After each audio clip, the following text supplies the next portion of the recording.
하나님 말씀은 마가복음 4장 1절에서부터 9절 말씀까지 한 절씩 교동하겠습니다. 예수께서 다시 바닷가에서 가르치시니 큰 무리가 모여들거늘 예수께서 바다에 떠있는 배에 올라 앉으시고 온 무리는 바닷가 육지에 있더라. 예수께서 여러 가지를 배우고 가르치시니 그 가르치시는 중에 그에게 이르시되 들으라, 씨를 뿌리는 자가 뿌리러 나가서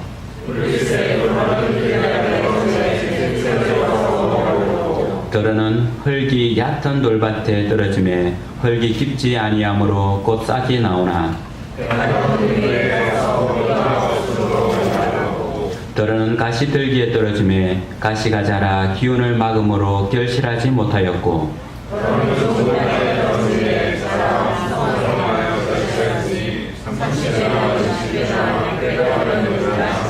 같이 읽겠습니다. 또 이르시되 들을 귀 있는 자는 들으라 하시니라. 아멘. 같이 한번 인사를 나누겠는데요. 새해니까 이런 인사를 한번 나눠볼까요? 올해의 꿈이 이루어지기를 바랍니다 라고 한번 축복해 주시기 바랍니다.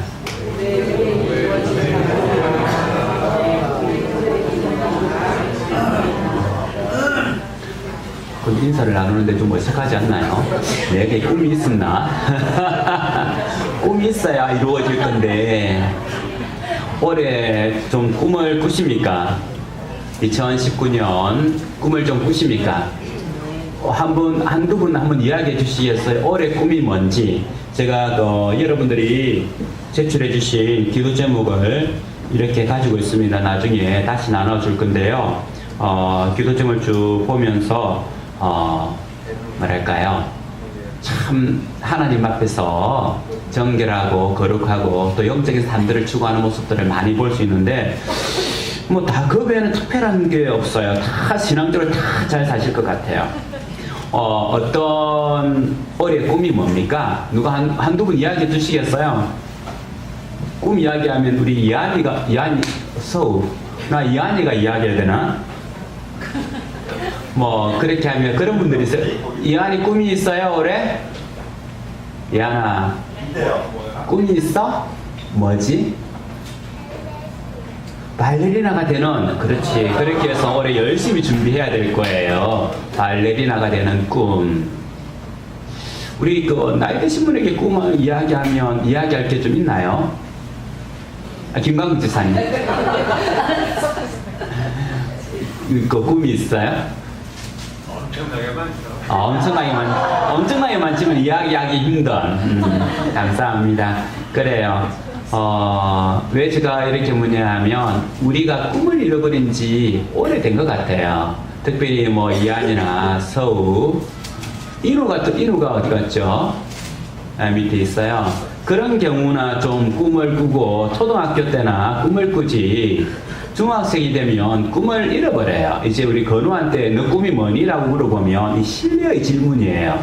건우한테 그런 질문 하면 안 되고 그러니까 꿈은 초등학교 때나 꾸는 것이라 생각을 하고 나이가 들면서 뭐 현실에 뭐 적당하게 사는 거지 꿈은 무슨 꿈을 꿔? 라고 이야기를 해요. 그런데 꿈은 나이 어린 이 사람들이 꾸는 것일까요? 아니면 나이가 많은 분들이 꾸는 꿈일까요? 성경에 보면 이제 사도행전 2장 16절에 보면 17절에 이렇게 기록되고 있죠. 이는 곧 선지자 요엘을 통하여 말씀하신 것이니 일렀으되 하나님이 말씀하시기를 말세에 내가 내 영을 모든 육체에 부어주리니 너희의 자녀들은 영원할 것이요 너희의 젊은이들은 환상을 보고 너희의 늙은이들은 꿈을 꾸리라. 성경에는요 늙은이가 꿈을 꾼대요. 그리고 조금 전에 봤던 것처럼 자녀들이 뭘 한다고요? 예언을 한대요. 바뀐 것 같아요. 예언은 누가 하면 예언은 사실은 지혜의 말이거든요. 지혜의 말은 좀 나이가 드신 머리가 희끗희끗한 신성 같은 사람이 우리 교회 같은 이태훈 권사님이나 김강국 집사님이나 이런 나이 드신 분들이 뭐 한마디 하고 지혜로운 말을 하고 예언을 인생을 살아왔으니까 예언을 할 것 같은데 성경에 보면 아이들이 예언을 한대요. 엄마 아빠들 아이들 말 잘 들어야 돼요. 그런데 나이 드신 분들은 뭘 한다고요? 꿈을 꾼대요. 반대예요. 어린 아이가 꿈을 꾸고 나이 든 분들은 예언을 해야 될 것 같은데, 성령이 임하면 모든 세대에 걸쳐서 다 지혜로워지고, 성령이 임하면 모든 사람들이 다 꿈을 꾼다는 거예요. 그래서 내 속에 꿈이 없다라고 하면 성령님께서 주시는 꿈이 없는 겁니다. 꿈은 죽을 때까지 꾸는 거예요. 그래서 혹시 나이 드셨기 때문에, 아니면 또 뭐 세상에 하도 바빠서 할 일이 많아서 꿈을 꾸지 못하는 분이 있습니까? 이것은 자문서에 보면, 나중에 전도서에 보면요, 이 사람들은 말씀을 한번 찾아보겠습니다. 자문서 29장 18절입니다. 찾았으면 먼저 찾아오신 분 읽어주시기 바랍니다.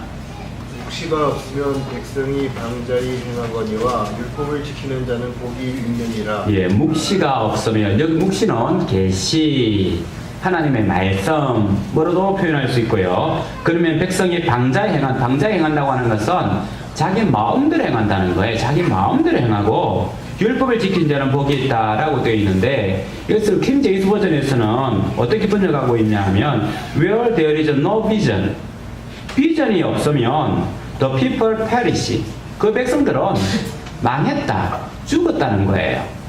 곧 비전이 없으면, there is no vision, 비전이 없으면, 꿈이 없으면 그 백성들은 죽었다는 겁니다. 곧 다른 말로 말한다면, 우리에게 꿈이 없다면 나는 죽은 자와 같다는 거예요. 그래서 죽을 때까지 꿈을 꾸는 거예요. 그래서 처음에 제가 여러분에게 말씀드린 것처럼 꿈이 있습니까? 라고 하는 질문입니다. 꿈이 있어야만 하루하루를 어떻게 살아가야 될지 그 방향을 안다는 거죠. 한 4, 5년 전인가요? 4, 5년 전에 돌아가신 것 같은데, 일본의 시바타 도요라고 하는 시인이 있습니다. 시바타 도요. 그분이 언제 시를 쓰기 시작했냐 하면 97인가 6세 등단을 했어요. 그리고 시집을 언제 냈냐 하면 99에 시집을 냈습니다. 그리고는 101살에 돌아가셨어요. 이야, 96세 등단을 하고 99에 시집을 내고 101살에 돌아가셨는데, 이분의 시집이 일본에서 원래는 우리나라도 시집이 거의 안 팔려요. 거의 1세, 2세 한 3,000권, 4,000권 팔리면 많이 팔리는데, 일본 같은 경우에 조금 더 시장이 크니까 시집이 보통 잘된 시집, 아주 유명한 시집이라고 하면 10,000권 정도가 팔려요. 10,000권 정도가 팔리는데, 시바타 도요 이분의 시가 얼마 정도 팔렸겠습니까? 5만 권. 5만 권. 조금 더 이야기하시죠. 10만. 2년 전 통계에 의하면 160만 권. 160만 권이면요, 출판료만 해도 억 단위입니다. 무슨 말이냐면 초 베스트셀러였어요. 이분이 쓴 시집이 초 베스트셀러, 일본에서 이보다 더 많이 팔린 시집은 없대요. 99의 시집을 내고 1년 반, 2년 정도 더 사시고 가신 거 할머니가 쓴 시집이 일본 최고의 시집으로 뽑혔다는 거예요. 그분이 시 중에서 하나를 읽어주겠는데요. 약해지지마라고 하는 시입니다. 시집 제목도 약해지지마라고 하는 시집인데, 아마 우리나라가 2013년에 번역됐을 거예요. 나왔을 겁니다. 보면 이렇게 시를 쓰고 있습니다. 있잖아, 불행하다고 한숨 짓지마. 햇살과 산들바람은 한쪽 편만 들지 않아. 꿈은 평등하게 꿀 수 있는 거야. 나도 괴로운 일이 많았지만 살아있어 좋았어. 너도 약해지지 마. 99, 100세를 산 할머니가 자기 아들에게 들려주는 시예요. 불행하고 한숨 짓지 마. 산들바람도 저 햇빛도 모든 사람에게 평등하게 비추고 있어. 너도 꿈을 꿔. 이 꿈은 모든 사람에게 다 평등한 거야. 약해지지 마. 그죠? 결혼 일이 많지만 살아있어 좋아서 약해지지 마. 라고 하는 할머니이신데요. 이분은 사실 100세까지 꿈을 꾸신 분이죠. 꿈을 놓지 않고 그 꿈을 이루기 위해서 그렇게 작업을 해서는 많은 사람들에게 감동적인 시를 남기고 갔습니다. 올해는 우리 교회가 어떤 꿈을 꿀까? 여러분들은 교회를 위해서 어떤 꿈을 꾸기를 원합니까? 우리 교회가 한빛교회가 이 곳 자리 잡은 지가 2000년이니까 한 18년. 제가 가지고 있는 자료에 보니까 그때 이 교회를 매입하기 위해서 그때 상당히 비싼 비용을 이제 차입을 하면서 집사님들과 권사님들의 대표 이름이 적혀 있더라고요. 그렇게 하는 보면서 참 그때부터 한 17년, 18년 동안 참 많이 수고를 하셨구나. 이 건물을 구입하면서 치료해야 될 그 많은 비용들을 집사님들과 권사님들 또 성도님들이 그동안 많은 수고와 헌금으로 지불해 오셨구나.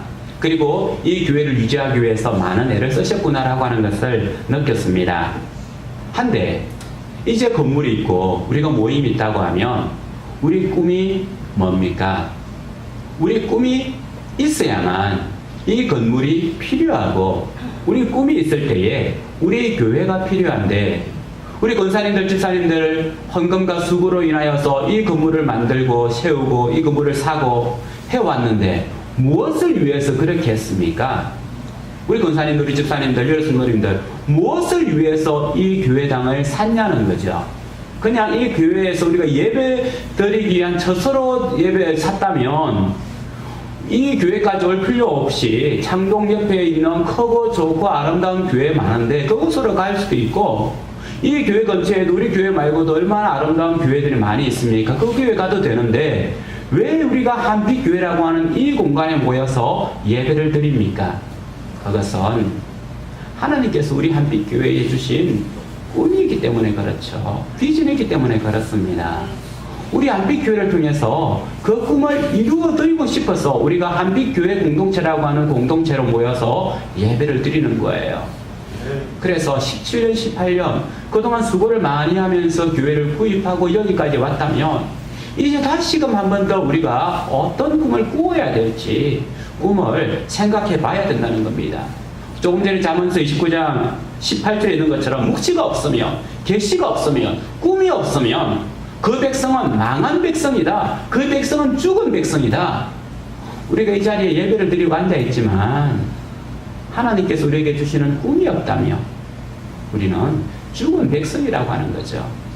이건 우리에게 영적으로 심각하게 받아들여야 될 중심적인 말씀이 아닌가 싶습니다. 저는 올해 꿈을 꾸면서 우리가 보았던 4장 3절 말씀을 올해 저희가 가지는 꿈으로 삼고 싶습니다. 같이 한번 4장 3절 같이 한번 읽어보겠습니다. 시작. 들으라. 씨를 뿌리는 자가 뿌리러 나가서 씨를 뿌리는 자가 뿌리러 나가서 들으라라고 하는 것은 지난주의 말씀을 통해서 나누었던 것처럼 이런 귀를 여는 것뿐만 아니라 마음을 여는 것이고 순종하고 따르기를 원하는 예수님의 강조예요. 그래서 9절에 있어가지고 똑같이 반복했는데 들을 귀 있는 자는 들으라 라고 하는 거죠. 들을 귀 있는 자는 누굽니까? 주께 마음이 있는 자가 들으라 라고 하는 거죠. 4장 3절에 보면 조금 전에 말했던 것처럼 씨를 뿌리는 자가 뿌리러 나갔어. 그렇습니다. 제가 올해 한빛교회를 위해서 기도하면서 말씀을 잡은 것은 이겁니다. 씨를 뿌리는 것. 그래서 뭐 하겠다는 겁니까? 신앙 생태계를 만들고 싶어요. 신앙 생활할 수 있는 생태계를 만들고 싶습니다. 저희 안타까운 소원이기도 하고 우리 성도님들의 소원이기도 하겠는데요. 신앙은요 혼자서는 못 씁니다. 혼자서는 신앙생활 할 수가 없어요. 붙잡아주는 사람이 있고 도와주는 사람이 있고 함께 울고 함께 웃는 사람이 있어야만 신앙생활이 가능합니다. 그래서 우리 아이들도 그렇고 우리 한 사람 한 사람 다 그게 필요한 거예요. 다시 한번 성경을 찾아보겠는데요. 전도서 4장 12절 말씀 같이 한번 찾아보겠습니다. 전도서 4장 12절 찾았으면 같이 읽어보겠습니다. 시작. 한 사람이면 배하겠거니와 두 사람이면 맞설 수 있나니 세 겹줄은 쉽게 끊어지지 아니하느니라. 예, 지혜의 말이죠. 전도서는 지혜의 말인데요. 우리가 잘 알고 있는 것처럼 한 줄로 된 홑줄은요 쉽게 끊어져 버려요. 쉽게 끊어져요. 그래서 조금 더 단단하게 하려고 하면 겹줄을 만들어요. 새끼줄은 겹줄이죠. 새끼줄은 손을 꼬아가지고 이렇게 만드는 겹줄이에요. 그래서 손줄보다는 겹줄이 훨씬 더 단단해요. 그런데 건축 현장이나 저는 이제 바닷가에 살았으니까 배에서 사용하는 줄들은요 다 세겹줄이에요. 그는 장력, 잡아당기는 힘에 견디기 위해서는 세겹줄이 되어야만 견딜 수가 있어요. 콧줄은 그냥 잘 끊어져요. 겹줄도 어느 정도 견딜 수 있지만 세겹줄, 세 번 꼬아야만, 가닥이 세 개가 되어야만 그렇게 잘 안 끊어지는 거예요. 그래서 오늘 성경은 바로 그 의미예요. 세겹줄이 끊어지지 않는다라고 하는 거죠. 한 사람이면 패하거니와 두 사람이면 맞설 수 있고 세 겹줄은 쉽게 끊어지지 않는다. 그 앞에는 어떤 말씀이냐면 한 사람이 넘어졌을 때에 일으켜주는 또 다른 사람이 있어야만 일어나지 않겠느냐. 한 사람이 누우면 춥겠거니와 두 사람이 함께 누우면 따뜻하다라고 하죠. 한 번씩 산에서 조난당한 사람들이 있어요. 그 사람들이 혼자서 남아있으면 대부분 죽어요. 그런데 두 사람이 있으면 두 사람이 추운 그 시간에 서로의 체온을 의지하여서 살아남은 경우가 많고요. 또 두 사람이 아니라 세 사람, 다섯 사람, 10사람 되면 훨씬 더 생존 가능성이 높아져요.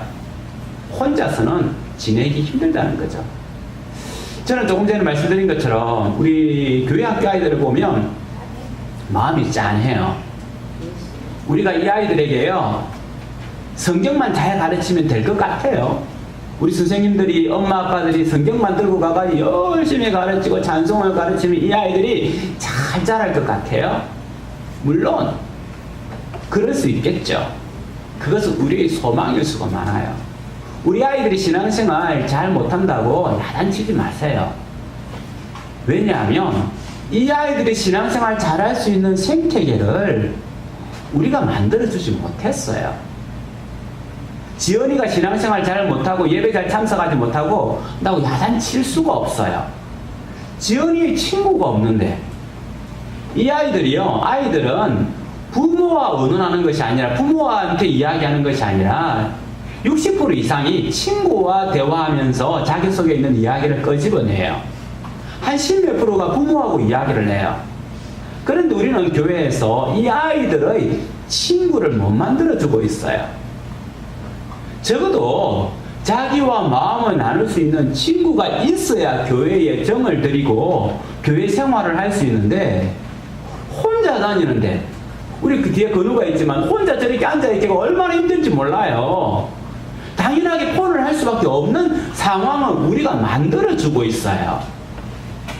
그런데 폰을 하는 행동을 보고 예배 참석하지 않는 행동을 보고 쟤는 신앙이 없어 뭐라고 물론 그렇게 생각하는 사람은 없겠지만 혹 그런 마음을 가지는 것은 그 애들이 잘못한 것이 아니라 신앙 생태계를 만들어주지 못한 우리의 잘못이라고 하는 거예요.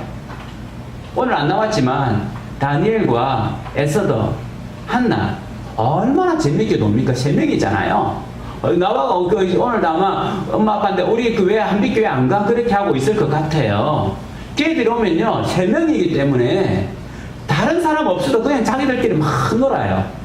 뭐 공간이 주어지지 뭐 한다고 간섭하는 사람 없지 이 와서는 막 자기들 마음대로 노는데 이게 언제까지 갈까요?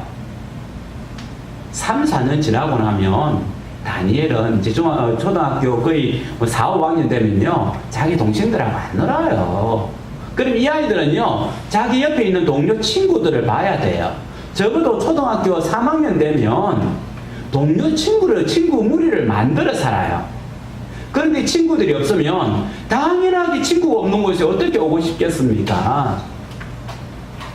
그래서 제가 조금 전에 말씀을 드린 것처럼 우리 교회 학교를 생각하면 우리 아이들이 신앙생활 정말 부모님들이 열심히 하고 선생님들이 열심히 하고 있지만 이 아이들의 생태계를 만들어주지 않으면 당연하게 신앙생활 하기가 힘들든지 신앙생활 정말 잘하기 위해서는 떠나든지 밖에 될 수가 없다는 겁니다.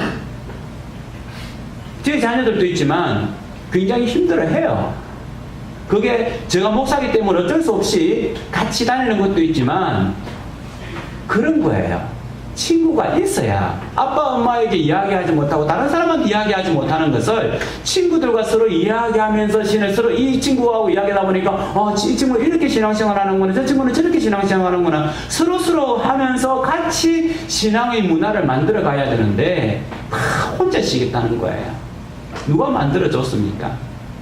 그래서 제가 조금 전에 말씀드린 것처럼 신앙 생태계를 만들어줘야 돼요. 우리 기존 성도님들이 생태계를 만들어줘야지. 아이들에게 야 너 전도해 와, 친구 데리고 와봐. 친구 데려와 오면 그 친구도 친구가 없는데요. 올 초에도 몇 분이 교회에 왔다가 다시 오기 힘들었던 이유 중에 하나가 저에게 그렇게 이야기를 하더라고요.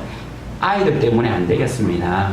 이 아이들이 안 움직이려고 하네요 라고 이야기를 하더라고요. 저는 충분히 이해를 해요. 뭐냐면 우리가 이 아이들이 살아갈 수 있는 신앙 생태계를 만들어주지 못하면 우리가 같이 기도하는 우리 세대보다 다음 세대가 더 복된 것을 원하는데 이건 말짱 비전이 아니라 그냥 드림이에요. 꿈꾸는 밤에 그냥 꾸다가 날아가버리는 그런 꿈이 된다는 거예요. 비전이라고 하는 것은 깨면 날아가 버리는 것이 아니라 이 비전을 붙잡아 기도하면서 토대를 날 때 이것이 진짜 꿈이 되는 거예요. 진짜 비전이 되는 거예요.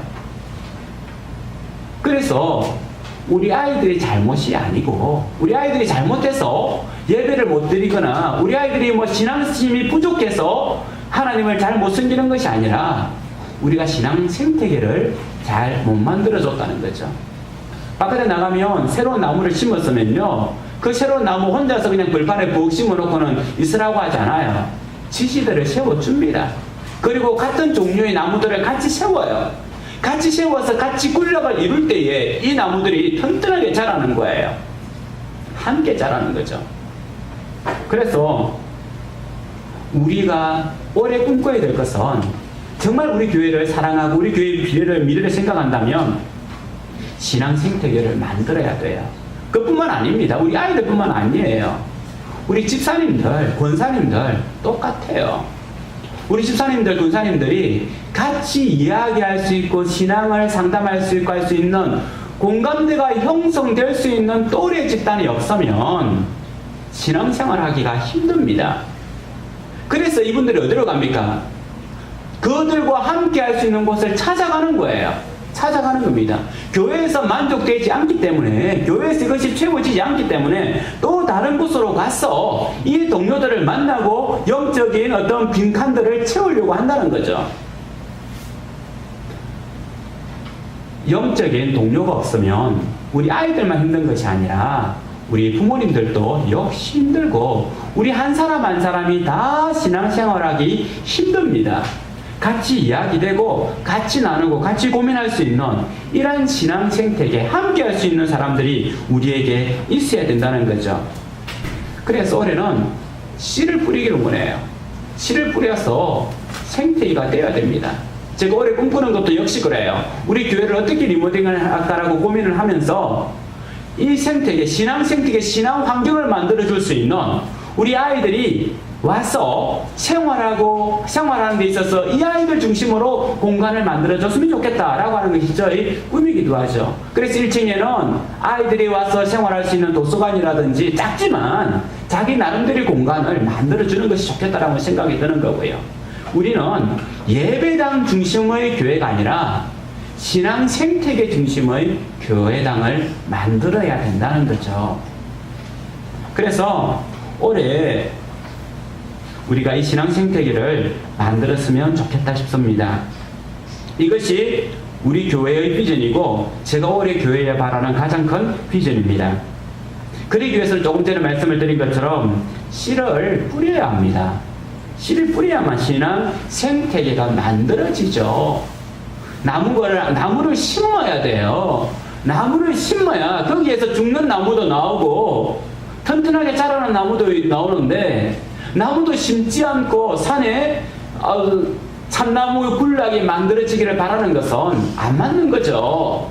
밭에다가 콩을 심어야 콩이 나오는데, 가만히 있으면서 콩대가 나오기를 바라는 것은 잘못된 거죠. 누가 심습니까? 성경에 보면 씨를 뿌리라고 하는 거예요. 농부가 씨를 뿌리라고 하는 겁니다. 본이 말은 우리가 잘 알고 있는 것처럼 복음을 가지고 뿌려야 된다는 거죠. 그런데 씨를 뿌릴 때는 오늘 성경에 나와 있는 것처럼 결코 좋은 밭에만 뿌릴 수가 없어요. 농부가 씨를 뿌리러 갔지만 그 씨는 길가에 떨어지기도 하고 돌밭에 떨어지기도 하고 가시밭에 떨어지기도 하고 좋은 밭에 떨어져요. 어떤 사람들이 이야기합니다. 목사님, 좋은 밭을 고를 수 있는 시야가 먼저 있어야 되지 않습니까? 이 사람에게 복음을 전했을 때에 이 사람이 받아들일만 하다라고 하는 어떤 영적 지혜가 있으면 좋지 않겠습니까? 라고 해서 구별할 수 있는 지혜가 있었으면 좋겠다라고 이야기를 해요. 전혀 그렇지 않습니다. 농부는요, 그냥 막무가내로 뿌리는 거예요. 우리가 좋은 밭을 고르기 시작한다면, 예를 들면 이 사람은 예수님을 믿을까? 저 사람은 예수님을 잘 못 믿을 거야. 성격이 이러기 때문에, 평소 행동이 이러기 때문에 못 믿을 거야 라고 이렇게 구별하기 시작한다면 꾀는 만들어질 수가 있어요. 꾀. 저 사람은 이럴 거야. 저 사람은 저렇게 하다가 결국은 어떤 꾀를 내냐 하면, 나는 복음을 전하는 데 있어서 능력이 없는 것 같아. 꾀를 부릴 수가 있어요. 복음 전하는 것은 꾀로 하는 게 아니라 힘을 하는 거예요. 우직한 힘을 하는 거예요. 그래서 미련한 것이 세상에 지혜 있는 사람을 부끄럽게 한다라고 하는 것처럼 우직하게 씨앗을 뿌리는 거예요. 우직하게.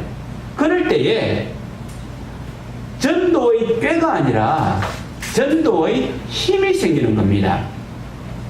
좋은 밭이냐, 길가냐, 돌밭이냐, 가시밭길이냐, 이것을 구별하지 않고 내가 자꾸만 뿌리다 보면 전도의 힘이 생긴다는 거예요. 복음은 힘으로 전달하는 거지 꾀로 전달하는 것이 아니라는 겁니다. 때로는 우리가 씨를 뿌리다 보면 길가에 떨어질 수가 있어요. 아니, 때로는 길가에 많이 떨어집니다. 그 사람들은 어떤 사람입니까? 예수님 믿으십시오 라고 이야기했을 때에 귀뚱으로도 듣지 않는 사람들이에요. 가자마자 그냥 사탄이 와서 쫙 먹어버리는, 귀뚱으로 듣지 않는 사람들 얼마나 많습니까? 그런 사람들을 만나야 돼요. 그런 사람들을 만나야 전도의 힘이 생기는 거예요.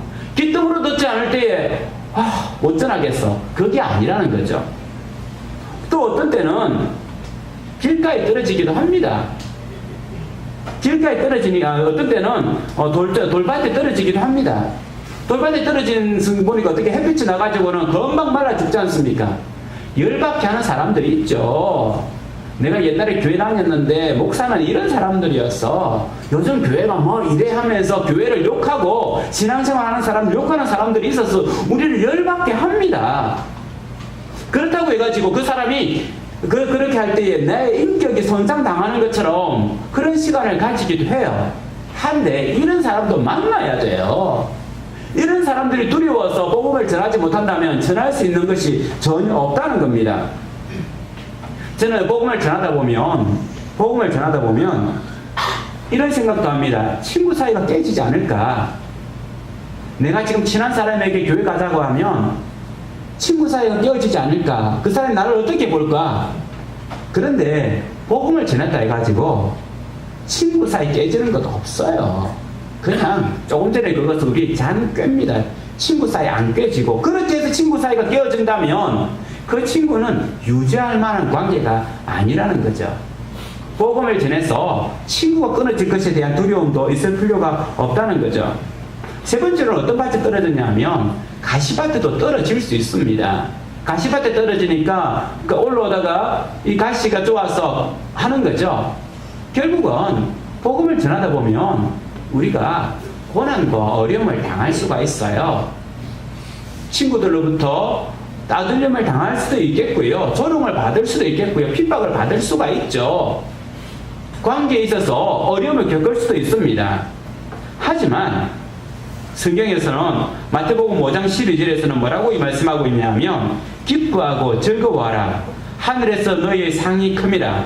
너희 전에 있던 선지자들도 이와 같이 박해하였느니라. 기뻐하고 즐거워하라는 거예요. 나에게 가시와 같은 사람이 나에게 복음을 전한다고 핍박을 하고 어려움을 주면 내 앞에 살았던 믿음의 선지자들도 그렇게 살았으니 기뻐하고 즐거워하라. 하늘의 상이 큽니다라고 이야기를 하고 있어요. 우리는 천국을 바라보고 사는 사람들이지 않습니까?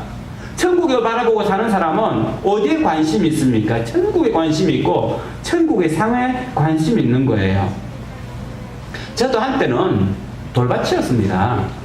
친구들하고 이야기하면 굉장히 많이 핍박했어요. 저번에 말씀을 드린 것처럼 고등학교 때 제가 예수님을 믿었는데 중3 때 우리 마을에 교회가 세워졌어요. 그럴 때 교회 가자고 친구들이 그렇게 하면 야 너희들 말이야 여자나 꼬시려고 하고 그렇게 핍박을 하고 내가 알지도 못하는 그 어줍잖게 들은 성경적 지식을 가지고 똑같은 거예요. 마리아가 어떻게 남자 전여인 몸에서 아이를 낳을 수 있어? 이렇게 알량하게 아는 지식을 가지고 그냥 친구들하고 말싸움을 하고 막 그렇게 핍박하는 사람이었어요.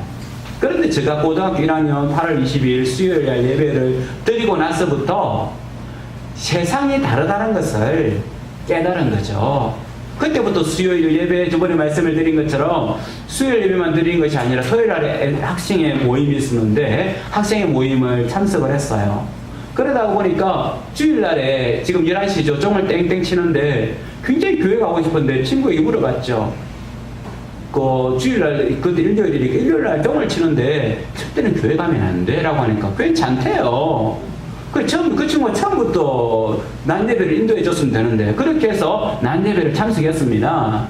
그러다 보니까 새벽에 종을 땡땡 치는 거예요. 또 물어봤죠. 새벽에 종을 치는데 그때는 교회 가면 안 돼 하니까 된대요.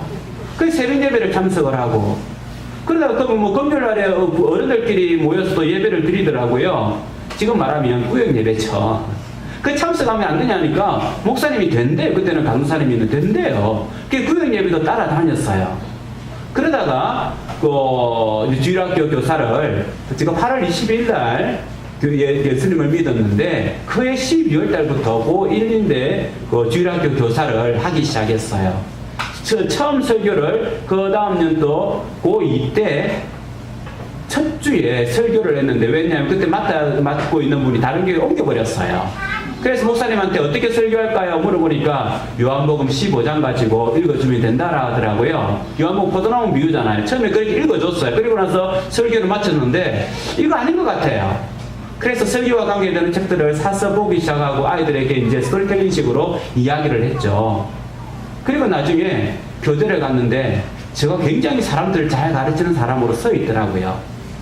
이야기도 스토리텔링으로 하는 그에 있어 놓으니까 수업을 진행하는 데 있어서 40분 수업을 진행하는 데 있어서 저는 굉장히 아주 편안하게 수업을 어떻게 진행해야 될지 눈에 확 들어오더라고요. 그런 거예요. 저도 돌짝밭이었어요. 돌짝밭이라서 핍박을 했는데 그 핍박을 많이 하는 이유는 내 마음에 영적 공고함이 엄청 쌓여있기 때문에 그랬어요. 여러분들 핍박하는 사람이 있으면 그 사람들은요 실제적으로 영적 공고함이 다른 사람보다도 꽉꽉 차 있는 사람이에요. 그 사람들이 바뀌면 예수님은 절대적으로 믿는 거죠. 사도 바울도 돌짝밭이었잖아요. 그가 다메섹 도상으로 왜 갑니까? 기씨가 등등하여서 내가 이 사람들 잡아 죽이리라고 하면서 갔는데 예수님의 음성을 듣고는 완전히 바뀌었잖아요. 이방인의 선교사로 바뀌잖아요. 돌밭이었어요. 돌밭이었고 가시밭이었어요. 그런데 이 사람이 바뀌니까 예수님 앞에 크게 사용하는 사람들이 된다는 겁니다. 우리 스스로 좋은 밭을 찾지 마십시오. 돌짝밭에서, 가시밭에서, 길가에서 정말 하나님을 섬길 수 있는 그 귀한 사람들이 나온다는 거죠. 우리가 두려워하지만 않는다면 가능합니다. 우리가 머뭇거리지만 않는다면 가능합니다. 사실은 복음을 전하는 데 있어서 가장 큰 방해꾼은 뭐냐면 머뭇거림이에요. 머뭇거림. 한번 성경을 찾아보겠습니다. 전도서 11장 4절에서부터 6절 말씀 찾아서 같이 한번 읽어보도록 하겠습니다. 같이 읽어보겠습니다. 시작. 풍세를 살펴보는 자는 파종하지 못할 것이요 구름만 바라보는 자는 거두지 못하리라. 바람의 길이 어떠함과 아이 겐자의 태에서 뼈가 어떻게 자라는지를 내가 알지 못한 것 같이 만사를 성취하는 하나님의 일을 내가 알지 못하느니라. 너는 아침에 씨를 뿌리고 저녁에도 손을 놓지 말라. 이것이 잘 될는지 저것이 잘 될는지 혹 둘이 잘 될는지 알지 못함이니라. 정말 지혜의 말씀이에요. 풍세, 바람의 세기를 바라보니까 오늘은 바람이 불어서 씨를 못 뿌리겠어. 오늘은 날씨가 흐려서 씨를 못 뿌리겠어. 상황만 살피다 보면 머뭇거리다가 씨를 못 뿌린다는 거예요. 추수할 때가 됐는데 오늘 구름이 많아서 추수를 못하겠어. 오늘은 이런 일이 많아서 못하겠어. 자꾸만 머뭇거리면 추수를 못한다는 겁니다. 씨를 못 뿌리고 추수를 못하면 평생 동안 가난한 사람으로 사는 거죠. 그러니까 머뭇거리지 말라는 거예요. 바람이 불더라도 씨를 뿌리고 비가 오더라도 씨를 뿌리고 날씨가 흐려도 씨를 뿌리고 무작정 씨를 뿌려야 된다는 겁니다. 씨를 뿌리는 작업을 해야 된다는 거예요. 그래야만 하나님께서 뭐라합니까? 바람의 길도 하나님께 있는 것이고 태 속에 있는 뼈도 주님께서 아시는데 너가 하는 그 일로 말미암아 어떤 일이 일어날지 너가 어찌 알겠느냐? 하나님께서 그 속에 놀라운 신비로움을 심어 놨을지 어찌 알겠느냐? 비 오는 날에 우산 쓰고 가다가 전도지 한 장 그 준 것 때문에 그 사람이 죽으려다가 살아나는 사람이 되는지 어떻게 알겠느냐? 사실은 전도 현장에서 그런 모습을 많이 보고 보고를 듣습니다. 죽으려고 하는 사람이, 죽으려고 걸어가는 사람이 던져준 누가 지나가면서 던져준 그 전도지 하나를 보고는 새로운 삶을 살게 되었다는 누가 알겠느냐? 그래서 너는 아침에 씨를 뿌리고 저녁에 손을 놓지 말아라. 매일매일 반복해서 하라는 거예요. 매일매일 반복해서 씨 뿌림을 매일매일 반복해서 하라는 겁니다. 어디를 가든지 무엇을 하든지. 얼마 전에 저에게 어떤 아는 지인이 카톡을 하나 보내왔습니다. 사진과 함께. 카톡 내용이 뭐였냐면 목사님 제가요 전도 1등을 했어요 라고 하는 문자와 함께 사진을 딱 보내왔더라고요. 그리고는 그 사진을 보니까 전도 1등 해가지고는 등록 14명, 전도 초청 3등 17명 그렇게 적혀있어. 그 교회는 막 대대적인 전도 행사를 하는 게 아니라 어떻게 하냐면 성도님들이 차를 마시러 카페에 가면 그 아르바이트 하는 사람이나 주인장에게 혹시 교회 다니세요? 라고 물어보는 거예요. 안 다니면 어떻게 교회도 안 다니고 살아갈 수 있지 하면서 교회 한번 다녀보시죠 하면서 그냥 그렇게 자연스럽게 전도를 하는 거예요. 과일을 사러 가면 과일을 좋은 것만 고르는 것이 아니라 그렇게 깍지도 않고 하고 나서 몇 분 다니고 나서 혹시 교회 다니세요? 그분들의 모든 삶이 사과를 사거나 커피를 마시거나 이웃집에 그 이사를 오면 그냥 선물 한 개 사가지고 찾아가는 거예요. 가가지고 이사 오셨네요. 저는 어디 사는데 하면서 저는 교회 다니는데 혹시 교회 다니세요? 그렇게 제일 먼저 접촉을 하는 거예요. 그게 일상이 돼 있어요. 그래서 예를 들면 A라고 하는 집사님이 이사하는 집에 갔는데 그 다음날 B라고 하는 집사님이 또 가고 그러다 보면 그 사람이 야 저 교회는 어떤 교회건데 나를 저렇게 오라고 할까? 그러면서 C가 갔을 때 C가 데리고 나와요. 그러면 A는 내가 전도했는데 B도 내가 전도했는데 거두는 건 누가 거둬요? C가 거둬요. 그렇게 하면서 일상으로 이벤트를 하는 것이 일상으로 그렇게 되는데 사실은 14명이라고 하는 사람 수는 적은 게 아니죠. 뭐냐면 이분은 가지고 있는 것이 있으면 이것을 그냥 주변 사람에게 굉장히 나누어주면서 베푸는 것을 좋아해요. 밭에서 상추가 나오면 상추도 뜯어서 나누어주고, 마늘이 나오면 마늘을 또 주변 사람에게 나누어주고, 이렇게 하면서 모든 시간들마다 다 기경하는 작업을 하고, 그리고 나서 복음을 딱 전하면 많은 사람들이 따로 나오는 거예요. 그 사람은, 그 권사님은 그렇습니다. 언제 씨를 뿌리가 머뭇거리지 않아요. 그냥 만나면 씨를 뿌리는 거예요. 안 받으면 얼 수 없고 또 뿌리는 거예요. 다음 사람이 와서 또 씨를 뿌리는 거예요. 다음 사람이 와서 또 씨를 뿌리는 거예요. 연속해서 계속해서 하는 거죠. 그러니까 전도가 되고 주님 앞에 나오는 사람이 있습니다. 저는 조금 전에 말씀을 드린 것처럼 우리 아이들에게 신앙생활의 생태계를 만들어줘야 돼요. 우리에게도 신앙생활의 생태계가 있어야 됩니다. 나와 이야기할 수 있는 사람 적어도 2사람은 있어야 돼요. 우리가 조금 전에 보았던 잠언서 29장에서 삼겹줄이라고 하면서 끊어지지 않기 위해서는 적어도 2명 이상 나와 대화하고 관계할 수 있는 사람이 있어야 돼요. 3개의 다리가 있어야 안정적이지 않습니까? 솥도 다리 3개 위에 올리잖아요. 상도 다리 3개만 있으면 쓰러지지 않습니다. 가장 기본이 1명이 아니라 내 옆에 2명이 있어야 돼요. 그래야 3명이 돼야만 안정적으로 움직일 수가 있는데, 신앙생활도 그렇습니다. 나 혼자 신앙생활 잘하면 되지, 아니에요. 오래 가지를 못해요. 나와 대화할 수 있고, 나와 관계를 맺을 수 있고, 어려움을 이야기할 수 있고, 기도 제목을 줄 수 있는 적어도 2사람이 있어야 된다는 거예요. 그래서 우리 성도님들은 올해 이 2사람을 만들어 와야 돼요. 그래야만 교회가 신앙생활의 생태계 위에 설 수가 있고요. 특별히 우리 주일학교 아이들을 위해서, 우리 아이들이 친구가 생기게 하기 위해서 우리 주일학교 교사들과 우리 성도님들은 최선을 다해야 돼요. 내 옆에 새댁이 이사해 오면 어떻게 하든지 우리 아이들을 위해서 새댁을 모셔와야 돼요. 그래 와가지고는 이 아이들이 정착을 하고 할 때 이 아이들이 풍성해져야만 신앙 생태계가 만들어지고, 이 아이들이 신앙생활을 할 수 있는 환경이 만들어집니다. 우리 아이들이 신앙생활 잘 못한다고 면박 주거나 타박 줄 필요가 없어요. 도리어 이것은 우리의 회개거리입니다. 우리가 신앙 생태계를 만들어주지 못했기 때문에 이 아이들이 친구들 가운데에서 신앙적인 이야기를 나눌 수 있는 문화와 공간을 우리가 만들어주지 못했기 때문에 일어난 일이라고 하는 거예요. 우리 성도님들이 더 좋은 신앙의 장수를 원하는 것이 아니라 더 좋은 신앙 관계를 원하는 겁니다. 시편 126편 5절과 6절 말씀 같이 읽어보겠습니다. 시작. 눈물을 흘리며 씨를 뿌리는 자는 기쁨으로 거두리로다. 울며 씨를 뿌리러 나가는 자는 반드시 기쁨으로 그 곡식단을 가지고 돌아오리로다. 아멘.